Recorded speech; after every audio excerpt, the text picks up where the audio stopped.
আসসালামু আলাইকুম। কেমন আছেন সবাই?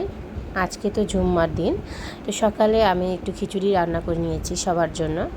এই খিচুড়ি রান্না করতে করতে কালকে দুপুরে মুমু ভাবির বাসার কথা মনে পড়ে গেল। মুমু ভাবির বাসায় কালকে আমরা দুপুরবেলায়ও খিচুড়ি খেয়েছিলাম। তো চলে যাই সেই ভিডিওতে। এখানে আমরা মুমু ভাবির বাসায় চলে আসার পরে মুমু ভাবির সব ঠিকঠাক করে রেখেছিল যে কী কী রান্না করা হবে।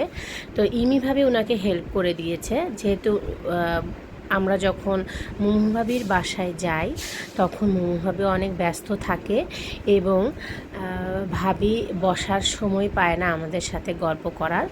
তাই ইমিভাবে বলল, এবার আমি আপনাকে অবশ্যই হেল্প করব।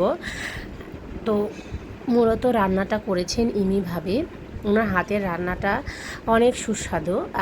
আমরা আসলে জানতাম না যে ইমি ভাবি এত ভালো রান্না করতে পারে। উনি প্রথমে মশলাগুলো একটু কষিয়ে নিচ্ছেন। আপনারা হয়তো ভাবতে পারেন এই মহিলা কত খিচুড়ি খেতে পারে। হ্যাঁ রে ভাই, আমার খিচুড়ি অনেক পছন্দ, যার কারণে আমি পোলাওয়ের থেকে খিচুড়ি বেশি পছন্দ করি। তো এদিকে ভাবি তো খিচুড়ির সব ইনগ্রেডিয়েন্টস সুন্দর করে কষিয়ে নিচ্ছেন, এক এক করে আদা জিরা রসুন বাটা, শুকনা গুঁড়াগুলা, এগুলো সবই দিয়ে ভালো করে কষিয়ে নিল।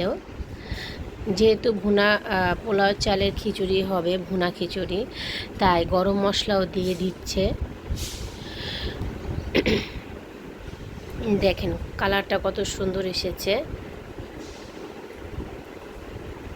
আসলে তো আমরা একজনের বাসায় যাই একটু গল্প করার জন্য, বসে থাকার জন্য, কিন্তু দেখা যায় ভাবিরা এত কষ্ট করে, যার বাসায় যায় না কেন এত কষ্ট করে যে ওনারা নিজেরাই বিশ্রামের সময় পায় না।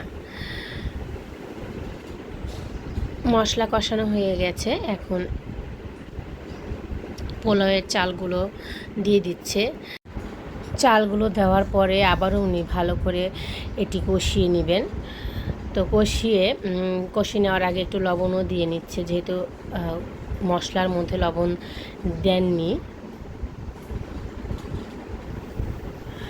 কষানোর পরে এবার উনি পরিমাণ মতো পানি দিয়ে দিয়েছিল। দেখেন কালারটা এত সুন্দর এসেছে, যেমন সুন্দর দেখতে হয়েছে খিচুড়িটা, তেমনই খেতেও মজা হয়েছিল। ওনার খিচুড়িটা প্রায় শেষের দিকে। এদিকে ভাবে একটু গরুর মাংস কষিয়ে নিয়েছিল গত রাত্রেই, আর আমাদের জন্য করেছে ডিম ভাজি। এখন তো আমাদের খাওয়ার পালা। দেখেন কত সুন্দর করে পরিবেশন করেছে। এখানে নাহার ভাবিও নিয়ে এসেছিল শুটকি ভর্তা আর কালো জিরা বাটা, আর আফরোজা ভাবি নিয়ে এসেছিল গরুর মাংসের কাবাব, আর সালাডটা ভাবি করেছে। সাথে ছিল বাদাম বাটা আর শুকনো মরিচের বাটা। এভাবেই আমরা আমাদের দুপুরটা কাটিয়েছিলাম খুবই আনন্দে, এবং সবাই একসাথে হলে যে আমাদের কত মজা হয় তা বলে বোঝানোর উপায় থাকে না। সো ধন্যবাদ, দেখা হবে নেক্সট ভিডিওতে।